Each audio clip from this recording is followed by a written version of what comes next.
Chapter 19. Happy Birthday. The sun is shining, the roosters are crowing. I feel older. According to the bathroom mirror, though, I don't look it. I thought for a second that I had a chest hair, but it was only a hair from my head that had fallen and gotten stuck there. While I was trying to get back to sleep last night, it dawned on me that it is really the end of my 13th year, not the beginning. Because you're a whole 12 months old before your first birthday. Then turning 13 really means I've been on this earth a full 13 years now. I'm officially one day into my 14th year. No wonder I feel older. There's a knock on my door and I quickly throw on a t-shirt. Mom and Grandma and Lizzie come in, singing the happy birthday song. Grandma has a cake with candles in the shape of the number 13. She sets it down on the little desk right next to our second place trophy, where the guy who's supposed to give my official welcome to the world of teendom. Where's my secret handshake? I blow out the candles and everyone claps. Did you make a good wish? Mom asks. I slap my hand against my forehead. I had totally forgotten.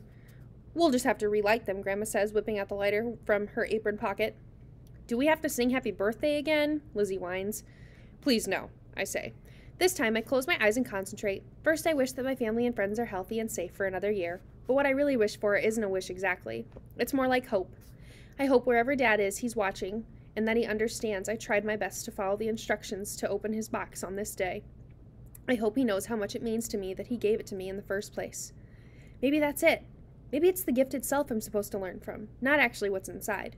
I guess I'll never know. Okay, Lizzie says. This has got to be the longest wish in history. I open my eyes. All right, I'm done. I take a deep breath and blow the candles out on my first try. As Grandma slices into the cake, Mom says, We thought we'd go for a picnic at Mosey Lake. What do you think? That's the place Dad used to take me fishing, right? Mom nods. Lizzie looks disgusted. You guys used to go fishing? Mom laughs. Don't worry, honey. No fish were harmed when the Fink men hit the lake.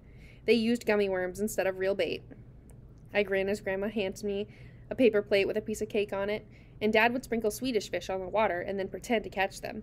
He had to be fast, though, because they sank like rocks. And then the lifeguard told him to stop, Grandma adds, in case the real fish ate the candy fish and got sick. So Dad put on his goggles and swam out and made sure to get every one. Lizzie laughs. That sounds like your dad. Wouldn't it have been funny, though, if someone caught a real fish and then cut it open to cook it and found a Swedish fish inside? A green one, I shout after swallowing a big mouthful of cake. Or an orange one, she cries. While you two are entertaining yourselves, Grandma says, lifting what's left of the cake back up into her arms, we'll go pack up the lunches and call you down when we're ready. Lizzie and I finish off our cake, giggling about the other kinds of candy one might find in a fish. I said that Reese's peanut butter cups would be the weirdest, just because you never picture a fish eating peanut butter. But Lizzie said she thought cotton candy would be the weirdest because it meant the fish was once at a carnival game at the fair, but had escaped. After we dump our cake plates in the trash can, Lizzie heads for the adjoining door. I have to finish wrapping your presents. I'll bring them with us to the lake. She leaves the door open a crack and I'm tempted to peek at what she's wrapping, but Lizzie and I basically get each other the same thing for our birthdays, so it's not worth spying and getting caught.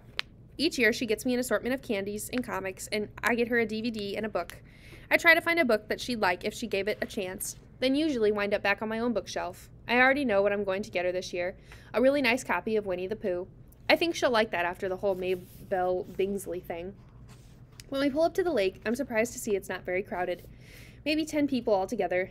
The old rowboats they keep tied up are empty, and there's no lifeguard. It's one of those perfect summer days.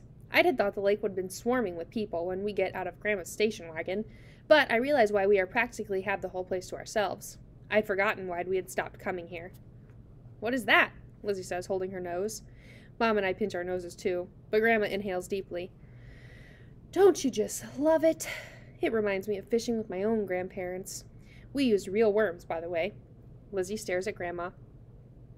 It smells like the Loch Ness Monster came here to die. Mom has let go of her nose and it is inhaling deeply too. This is how you get used to a bad smell, she exclaims. Once it gets into your nasal cavities, you'll barely notice it anymore. I hesitantly try her technique. It seems to work. I can only smell the swampiness of every few inhales now.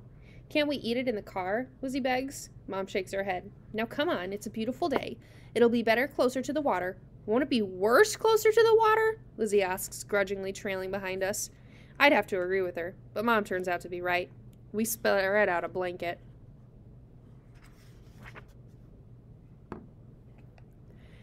Between the two, young couple sunbathing and a kid flying a kite in the shape of a dragon. We're still far enough away from both to have a privacy, though. Grandma unpacks the cooler. One by one, she pulls out things that smell even worse than the lake. Tuna fish on the whole wheat, egg salad on rye, olives, pickles. Lizzie takes the egg salad, and I wait patiently for my peanut butter sandwiches, which I know are coming. Grandma pulls out a thermos of lemonade and napkins, paper cups, and forks. Dig in, everyone. I tip the cooler toward me. It's empty. Where's my peanut butter? Now don't freak out, Mom says as she pushes the tuna sandwich over to me. Grandma and I thought since you are 13 now, it's time to try something else. My eyes widen. You're kidding. How could they do this to me on my birthday? I'm starving. All I had was the birthday cake for breakfast. Mom smiles. Yes, we're kidding. She reaches into her beach bag. Here are your sandwiches. Grandma chuckles. Lindsay grins and her teeth have egg salad stuck all in them. Even though she makes me swear to tell her whenever she has food in her teeth, I let it go this time, since she's laughing at my pain. Ha ha, very funny, I say, grabbing the sandwiches. Tease a kid on his birthday. Nice. To make it up to you, here's your birthday present. Mom hands me a blue envelope. I'm surprised because she almost never gets me cards. She thinks all the holidays are creations of the Hallmark Company. Before you open it, she says, I should explain that it's only a picture of your gift because I didn't want to lug it all the way here. Intriguing. So the gift is big enough that it would have had to have been lugged. I tear open the envelope and pull out a Polaroid photograph of a telescope. I can see from the background that Mom had hidden it in the Moldens' living room. Did you know about this? I ask Lizzie. She nods. I'm getting better at keeping secrets. Do you like it? Mom asks. I throw my arms around her. I love it! I tested it out on the roof. The view is a bit fuzzy because all of the lights, but it worked better than I expected. I'm sorry we couldn't have brought it out here. You can see the stars much clearly from this far away from the city. You can bring it next year, Grandma says. Turn the picture over. I flip the picture over in my hand. Stuck to the back is a post-it note with the words, The Sky and Telescope Foundation, membership good for 1 year. That's my contribution, Grandma says. You can go to their building anytime you'd like to do research, or to talk to the other like-minded folk. It's in Midtown, though, so you'll have to take a subway or a bus to get there. Is that going to be okay? Mom asks. I can make arrangements to take you if you'd rather. I pause for a second and then say, No, that's okay. I can do it now. It's all about the Metro card. Are you ready for my gift now? Lizzie asks, bouncing up and down on her knees in anticipation. I nod, taking a quick bite of my sandwich. Lizzie reaches into her beach bag and pulls out a box wrapped in last week's Sunday's comics. I rip it open to discover a small, lumpy package, 4 of my favorite comics, and the new Betty and Veronica double issue. Lizzie laughs. I got you that one just to prove that people would buy it even without seeing the flyer.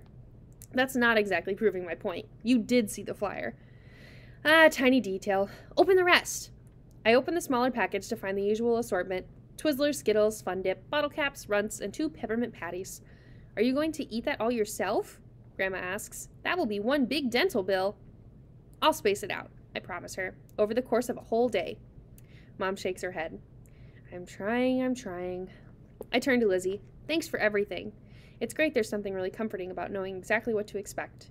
It's happened so infrequently this summer. I nibble happily on my sandwich. The boy with the kite is eyeing a candy stash, but I pretend not to notice.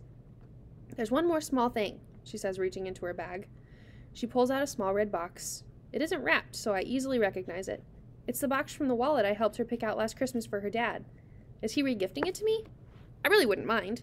It was a nice one, and I could use it. I take the box and open it, expecting to see a thin brown wallet. On a layer of white cotton rests a single silver key. I lift it out of the box. At first, I don't get it. Is this symbolic of our quest this summer? Then it hits me. My eyelids stretch so far open they actually hurt. I jerk my head up. Yep, she says, bouncing again. It's the 4th key. Mom and Grandma are beaming at me. I have the feeling they knew this was coming. A mixture of disbelief, joy, relief, and anger flood through me. But how? It was in the suitcase. I found it about an hour after we found the 2nd key. You were in the bathroom, so I slipped it in my pocket. To think that Lizzie kept this from me for a week is almost as hard to believe as the key's appearance itself. But why would you do that? All this time I've been thinking it was hopeless. But you knew! A look of uncertainty flits across her face. The harder something is to acquire, she says uneasily, the more satisfying it is when you finally find it. Sound familiar? I nod. Mr. Oswald said that the last time we saw him. Was he right? She asks, nervously taking a sip of lemonade. I just wanted to give you a present you'd never forget. Do you hate me now? I look down at the key. It catches the sunlight and shimmers. I grip it tightly in my hand. What would it have been like if I'd known a week ago about this key? Just don't do it again. She draws an X over her heart with her finger. I won't, I promise. My stealing itch is gone. I think it was all leading to this. Good. By the way, you have egg salad in your teeth. She immediately runs her tongue over them until I give her the all clear. Mom starts gathering up the garbage. Your grandma and I could use a walk. Why don't you and Lizzie take one of the rowboats and go out on the big rock? She points into the center of the lake. From here, it looks like one big rock, but up close, it's really a cluster of rocks. Dad took me out there once. Sounds good, I say, finishing off my sandwich and downing my cup of lemonade. The outline of the key is now engraved in the palm of my hand from holding it so tight. I wish I had brought the box with me. Now that I have all the keys, I can feel it calling to me. Lizzie checks her teeth one last time in the side of the metal thermos and stands up. Should we bring this with us? She reaches into her bag and pulls out my box, followed by the 3 other keys. You promised no more surprises, I say, grabbing happily for the box and clutching it to my chest. That was the last one, I swear. Lizzie chooses the less rickety of the 2 rowboats tied to the dock, which isn't saying much. Odds on us drowning? She asks. I'd say 50-50. But there's no water in the bottom of the boat, so at least there isn't a leak. I steady it while Lizzie climbs in, and then I unhook the rope from the pole and climb in after her. She has left me the seat with the oars attached next to them. I push one of the tips of the oars into the water, and the boat easily moves away from the shore. We don't talk until we get closer to the rocks. All I keep seeing in my head is the box, big and looming ahead of me. How are we supposed to dock this thing? Lizzie asks. I think my dad just tied the rope around one of the smaller rocks, and it stayed. You'll have to reach out and try to grab onto one of those rocks. Then I'll throw you the rope. This should be interesting, Lizzie mutters. I pull up as close as I can. The boat bangs into the side of the rocks. Lizzie grabs for the nearest one and manages to hold on long enough for me to toss the rope. You'll have to climb out now and hold onto the rope so the boat doesn't drift away. Then I'll get out and tie it. Lizzie mumbles something about being sucked under by the current and dashed against the rocks, but manages to get out just fine. A minute later, I'm tied up to the boat and have joined her on the largest rock. I place the bag, the towel, between us and pull out my box. My legs outstretched, I rest the box on my thighs. I never thought I'd arrive at this moment. Lizzie has her eyes closed and is tilting her head up to the sun. I look out over the water and think about everything that led me here. What a bizarre journey it's been. If it weren't for this box, I would have never taken the subway or the bus. We wouldn't have gotten caught breaking into an office and been assigned to work for Mr. Oswald. I never would have ridden in a limo and met people like James and Miss Bingsley and Mr. Rudolph and Dr. Grady and Mr. Oswald himself. I'd be a totally different person. No matter what's in this box, I am already grateful to my father for leaving it to me. Lizzie startles me by yelling, "What are you waiting for?" into my ear. I rub my ear and move the box onto the towel. "One more minute." She groans and busies herself smoothing on some sunblock. Her dad makes her use SPF 40 since she's a redhead. A thought has crept into my head that I feel guilty for even thinking, but I can't help. What if I'm disappointed by what's in there? Maybe we shouldn't open it, I say to Lizzie. Maybe we're supposed to find the keys after all. Maybe we're not supposed to find the keys after all. Let's just toss the box in the water. She looks like she's going to have a heart attack. Her cheeks turn purple. "Are you serious?" she shouts. "Nah, let's open it."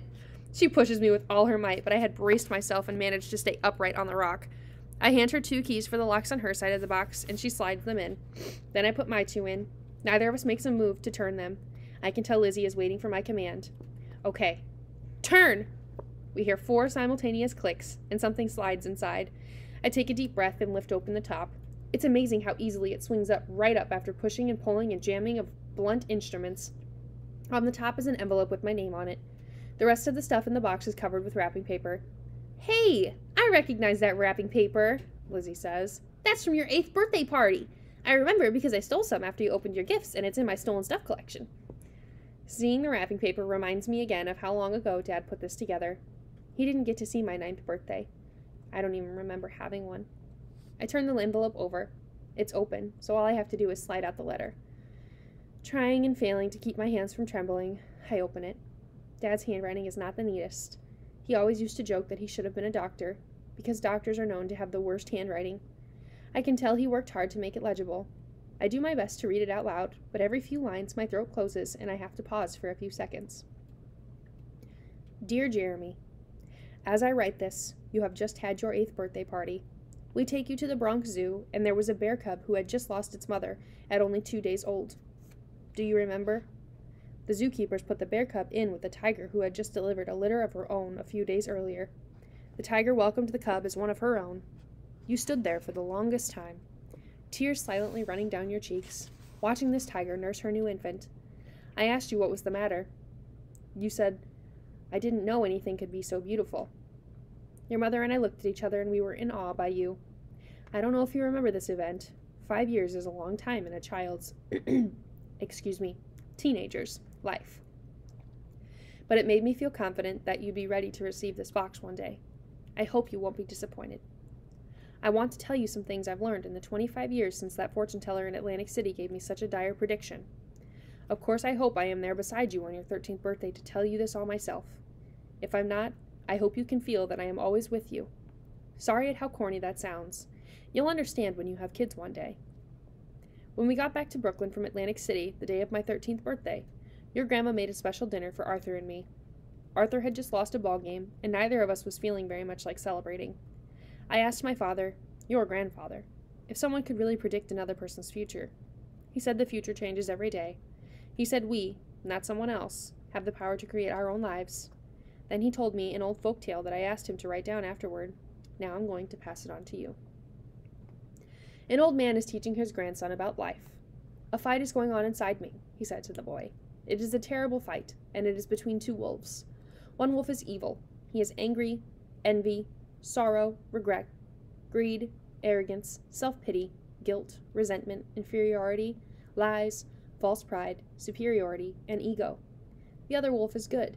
He is joy, peace, love, hope, serenity, humility, kindness, benevolence, empathy, generosity, truth, compassion, and faith. This same fight is going on inside you, and inside every other person too. The grandson thought about it for a minute and then asked his grandfather, which wolf will win? The old man replied simply, the one you feed. Even as children, we have the power to create our own lives. We choose which wolf to feed, and this creates who we become, how we see the world, what we do with this brief amount of time allotted to us. From my 13th birthday forward, I basically grew up with a deadline over my head. I thought, what if this woman was right? If I only had 40 years, how many more times would I eat chocolate cake? Turned out to be a lot. How many more times would I see a sunrise over a beach? 4 or 5? How many more times will I listen to jazz? 10 times? 100? How many times will I hug my son goodnight? I made sure to pay attention to everything that I was doing, to be fully in the moment. Because that's all life is, really. A string of moments that you knot together and carry with you. Hopefully most of these moments are wonderful, but of course they won't all be. The trick is to recognize an important one when it happens. Even if you share the moment with someone else, it is still yours. Your string is different from anyone else's. It is something no one can ever take away from you.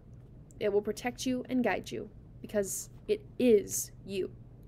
What you hold here in your hand, in this box, this is my string. Until recently, I thought it was death that gave meaning to life, that having an endpoint is what spurred on to embrace life while we had it. But I was wrong. It isn't death that gives meaning to life. Life gives meaning to life. The answer to the meaning of life is hidden right there inside this question. What matters is holding tight to that string and not letting anyone tell us what our goals are, and that they're not big enough, or our interests are silly. But the voices of others aren't the only ones we need to worry about. We tend to be our own worst critics.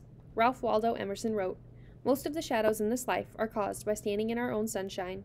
I found that quote on a scrap of paper stuck to the back of that Mongo grandfather clock. I wonder if your mother finally got rid of that thing as she always threatened. Wisdom is found in the least expected places. Always keep your eyes open. Don't block your own sunshine. Be filled with wonder. I know it wasn't easy for you to open this box. Don't ask me how I know. Parents know everything. Life is about the journey. I hope this was one you'll never forget. I love you, Jeremy. I'm so proud of you. I hope Lizzie is with you. No doubt she is turning into a beautiful young woman. And I'm sure she's as feisty as ever. Please tell her there's something in here for her, too. Take care of each other. Hug your mom and grandma for me. Have a blast putting your own strings together. Love, Dad. When I finish reading, I don't lift my eyes off the page. I run my finger over the ink like I used to do with the writing on the outside of the box. Strange how these squiggles and dots turn into letters and words that can change your life. I look over at Lizzie. Tears are streaming down her face. I heard her give a sharp intake of air when I got to the part of the letter that mentioned her. "Are you okay?" I ask. She nods through her tears. "Are you?" I lay the letter in my lap. "I think so." She wipes her nose and her eyes on her sleeve. Through sniffles, she asks, "Should we see what's inside the wrapping paper?" I rest my hand on it. It's very bulky. What do you think it is? How could Dad's string of moments be in here? "Your dad moves in mysterious ways," Lizzie says. I reach into the box and feel the outline of the oddly shaped package. It's kind of bumpy. I lift it out of the box and am surprised at how heavy it is. I had thought most of the weight had come from the box itself, but the empty box is very light. I slowly tear into the wrapping paper until I've created enough of a gap to rip it wide open. "No way!" Lizzie says, then throws back her head and laughs. Inside the wrapping paper is probably the last thing I would have ever guessed. It's not an old book, or a savings bond, or a treasure map. Nope. Staring up at me is a pile of rocks.